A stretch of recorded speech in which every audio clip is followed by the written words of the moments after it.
do paragrafu 14 sa ukladá povinnosť doručovať podania elektronickými prostriedkami daňovému orgánu, colnému orgánu a ministerstvu, okrem daňového poradcu a advokáta, ktorý zastupuje daňový subjekt, aj každému daňovému subjektu, ktorý je platiteľom dane z pridanej hodnoty.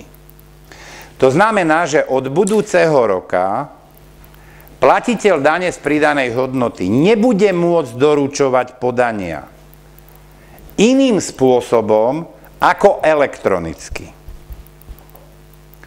Čiže už keď budete podávať daňové priznanie k DPH za december 2011 alebo za 4. štvrťrok 2011, tak jednoducho budete ho musieť podať výlučne elektronicky.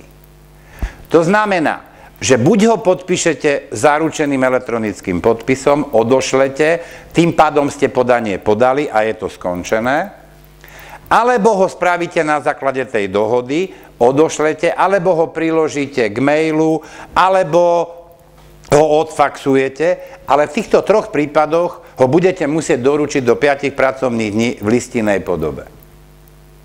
Čiže išla tu otázka, že už nie len súhrnný výkaz budeme musieť doručovať elektronicky, ale všetko.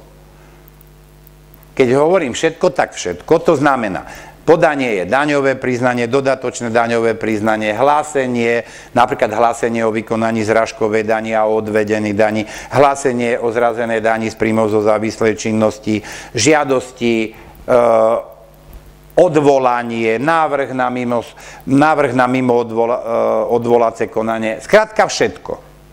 Čiže akákoľvek komunikácia so správcom dane v roku 2012 pre platiteľa dane znamená len elektronická komunikácia.